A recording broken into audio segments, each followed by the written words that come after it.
Am I guilty? Am I a part of the problem and not a part of the solution?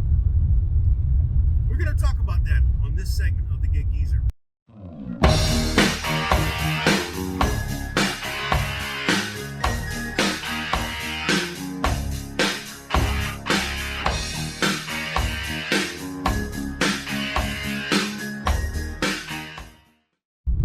If this is your first time checking out the Gig Geezer, or if you're a returning visitor of the Gig Geezer, thanks for coming by. And if you would not mind, hit that subscribe button, give my content a thumbs up, share my content among others, and I definitely welcome your comments in the section below. Before I get into the actual content, I want to acknowledge a few people, a couple of them by name, and then the other ones, I'm just going to describe who they are. They know who they are if they happen to check out this segment of the Gig Geezer. The first two that I do know by name are a guy named Sydney and his son SJ. I met them two a Sunday afternoon in the midst of completing a last mile gig opportunity in which I delivered a hot water heater. Sydney kind of came over to the side of my van, and I looked over and he says, "Mr. Gig Geezer, I really like your channel. I really appreciate the stuff that you put out there. And I'm going to be starting, I'm looking to get into, looking to start my own business and get away from working for somebody." That's kind of paraphrasing what the entire conversation was about. And meeting Sydney and his son, that's priceless. That's really priceless. So I'm very much appreciative of having met Sydney and SJ. The other three drivers I met while doing a Zifty catering opportunity over in Charlotte. That particular scenario, it was an $8,000 order picking up from a barbecue joint, and we were taking items out to an Amazon distribution center right on the edge, on the outskirts of Charlotte, just as you're about to reach Concord. I myself and the other three drivers were among 6 who picked up items for that particular opportunity. Unfortunately, I don't remember none of their names, but the three drivers that I'm describing, they have been viewers of the Gig Geezer channel. Now, I mentioned in the teaser, am I part of the problem? Am I guilty? Am I not a part of the solution? What do I mean by that? As a YouTube content creator, my channel has gone from numbering into the hundreds. I'm talking about literally into the hundreds a little over a year ago, to where it's now approaching 12,000 subscribers. That's nice. But the visibility of my channel, as with other channels, does it produce problems in our respective markets? And what I mean by that is, as you put out content documenting what you're doing, does it then create an effect where people start, because YouTube is, first of all, you got to understand that YouTube is social media, number one. And YouTube is probably one of the greatest teachers known to man now, almost better than going to a library. You know, I'm from the generation that when you wanted to learn about something, you went to the library. You checked out a bunch of books and you read, or you checked out videos or whatever it was. You got all this information, and then you try to make sense of it. Whereas on YouTube, you've got the visual element to go with it, in addition to the audio element, and it makes it a better teacher. And so, you know, a lot, and then again, you have to ask yourself, what is your motivation for getting on YouTube? Now, admittedly, I can say that yes, I put content out there to inform and educate people initially about the gig economy. My being in the Columbia, South Carolina metropolitan area, my intent was to show that, hey, I can make money in this market, and I'm not in the large markets like Atlanta or Charlotte or Houston or San Antonio or Miami or New York or Los Angeles. And I think, and while monies earned, revenues generated is all relative to your market, it does show that it can be done. Now, there's the other part to it.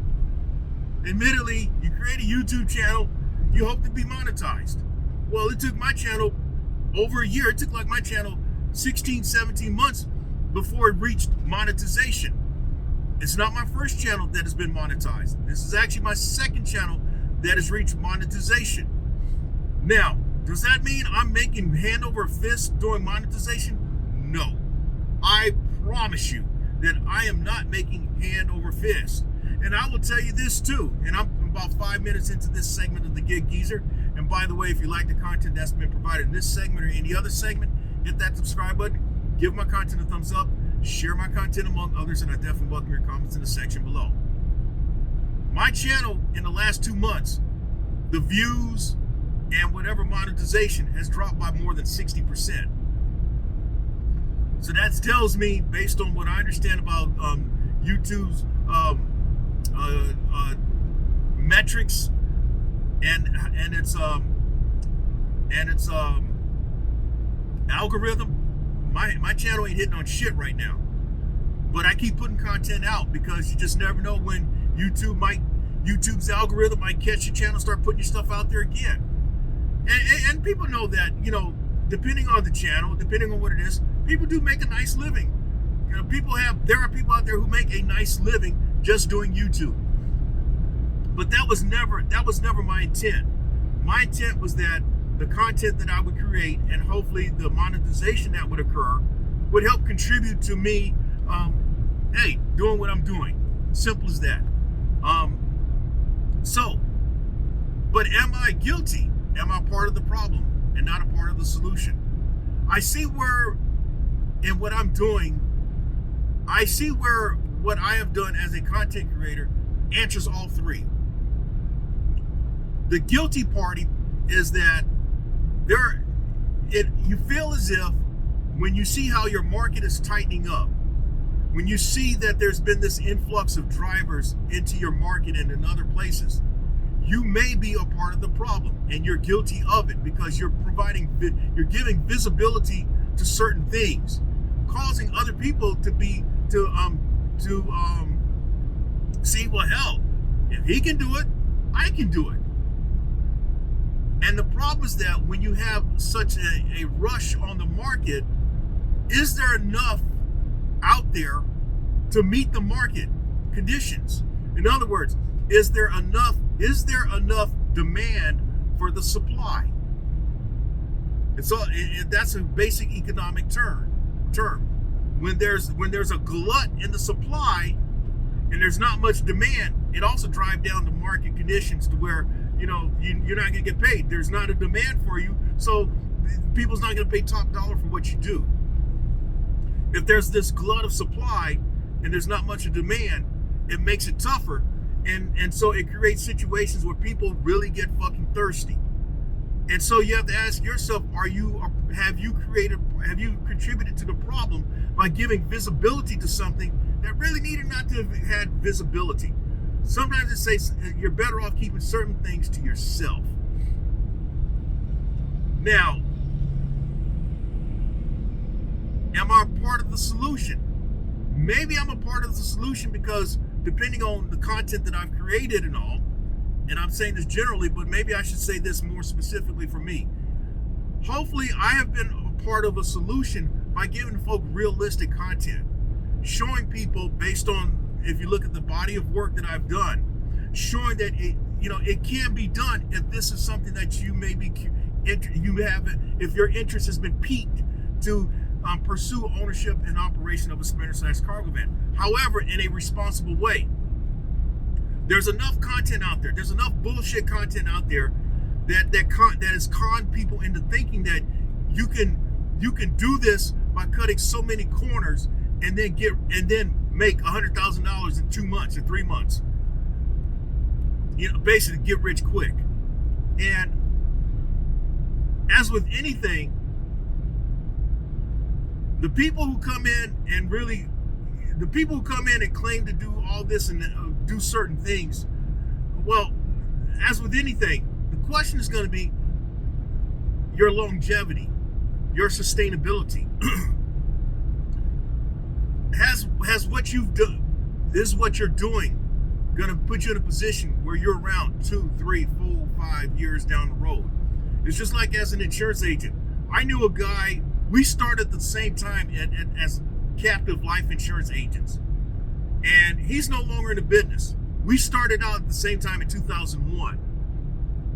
And for like the next 6, 7, 8 years, he just had a big run of luck and success, whereby he inherited hot books of businesses, and he rose up through the ranks of the places where he worked as a captive agent. And then he decided to take the big dive and start his own Allstate agency. Within a year and a half, he was out of business. And he blamed it on Allstate not contributing, not helping out with the marketing. There was a lot of things that he felt that Allstate failed to do in terms of support of his agency and other agencies. Now, I have been on my own as an agent since 2003. That should tell you something right there. I've been on my own as an agent since 2003.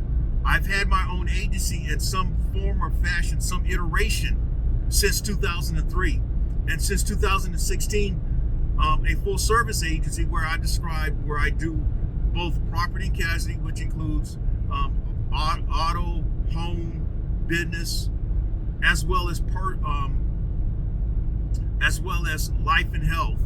Although I don't really do life and health anymore. I may write a life insurance policy here and there, but most of my stuff is on the property and casualty side, and more so commercial general liability, commercial business owner policies, and maybe some commercial auto. That's mostly what I do now. But I'm still around. He's come and gone. And even within the past year since I've been documenting content here on YouTube with this transport business enterprise, there have been drivers to come and go as well. And so you have to ask the question, are they a part of the problem? Are they guilty parties as well? The other question is, the content that you create, are you really contributing to a problem? Are you a guilty party? I'll give you a good example one. And I know that some people say, oh, you're just being a fucking hater. No, it's not that. I'm just going to point it out very objectively. In one video, guy says, now's the time to get in the cargo van, get you a cargo van. You can make $91,000 a year doing it. The next video, he comes out and says, the trucking business dead. Now that's contradictory. It's hypocritical and contradictory. You're saying in one video, oh, now's the time to get you a Sprinter/cargo van. You can make $91,000 a year, $7,500 a month, but then you turn around the next one and say, is the business dead? And Sprinter/cargo van business is at the bottom rung of the transport business. That don't make any fucking sense. You're just putting fucking clickbait out there. That's clickbait. That's bullshit. That's being a part of the fucking problem and not a part of the solution. So, if someone were to ask me, where am I a part of the problem? I may be guilty of being a part of the problem because I've shown revenue that I've earned. I've shown, the expenses and all that stuff. I've shown that I've done it on gig apps, be it gig food delivery apps, last mile delivery apps, and maybe even to some extent with the brokered opportunities. Some people ask me, what are brokered opportunities? They are when you're working load boards, but for me, because I have my own authority, I book my own load opportunities.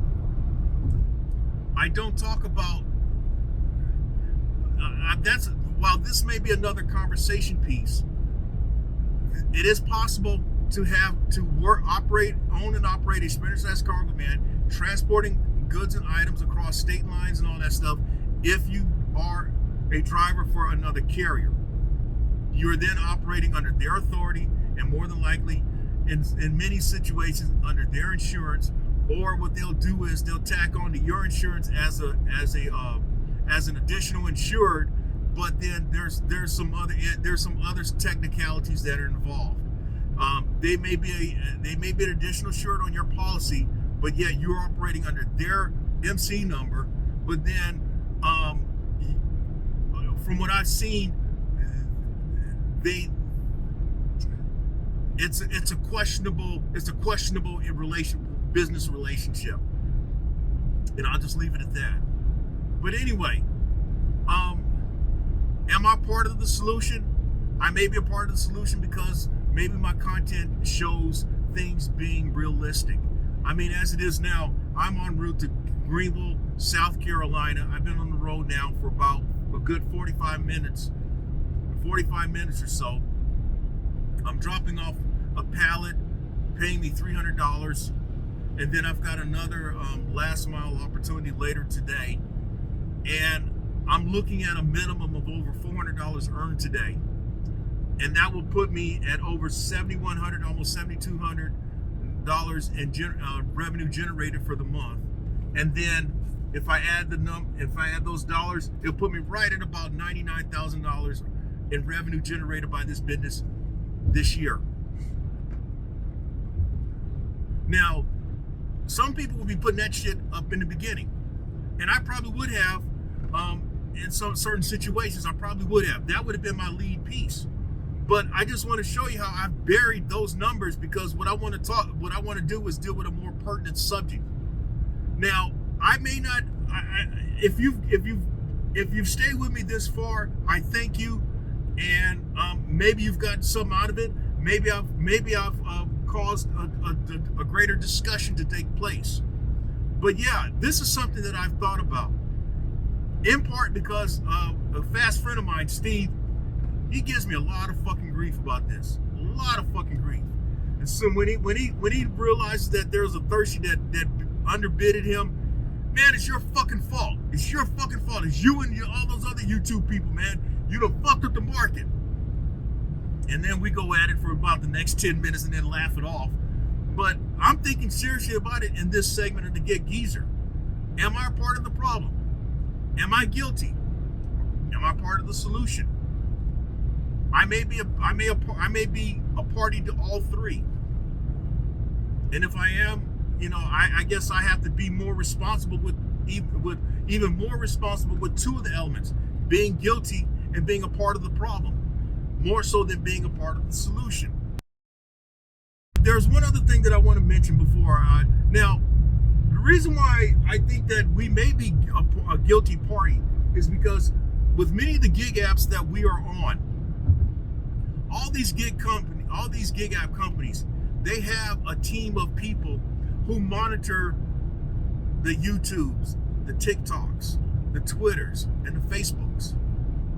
I've had actual gig apps in the past year and a half to approach me about my content and have asked me to get back in contact with them, or I've been in contact with them over time about giving more. They liking what I put out there, and they like to try to work something out with me and all, and that shit then come and go. So I know that the gig app companies are monitoring what we do, and they like the visibility that we give. This is free advertising for them. That's what it amounts to. This is free advertising for them. Now, in turn, what happens is that, as we talk about these things, we actually may inspire and motivate other people to pursue getting on these apps. And the problem is that when you started out, you had the pick of the fucking world. Because there weren't many drivers out there, you could really make some fucking money. And depending on the app, you could pretty much write what you wanted to make. That's what it amounted to. But then you get on YouTube and you start talking about this stuff, and then now, oh shit, there's more people out here. I'm not seeing as many opportunities. God damn, these fucking thirsties, they're starting to take shit and race it out what they never even think of doing. That's part of the problem. That's being a guilty party, but that's part of the problem. You help bring visibility to these gig apps. They in turn start putting shit out there. Some of these apps will, through algorithm-based advertising or marketing, when you get on YouTube, if you ever notice, based on your habits, based on your based on your preferences, you start seeing certain things all based on, you start seeing things that are directed exactly based on your preferences and selections. And so if you start putting in more search words on a certain app, you may start seeing stuff that's generated by them. So we may be guilty parties to that. The unfortunate thing about it is that these app companies will use you for what they can get, and then after that, once there's a new, fresher face that has emerged, they'll go to them and then forget about you, who helped put them on the fucking map. That's just reality. So,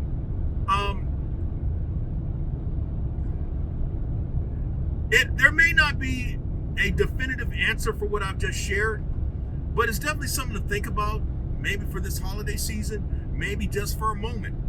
And with that, hopefully you got something out of it. If you like the content that's been provided in this segment of the Gig Geezer and any other segment of the Gig Geezer, hit that subscribe button, give my content a thumbs up, share my content among others, and I definitely welcome your comments in the section below.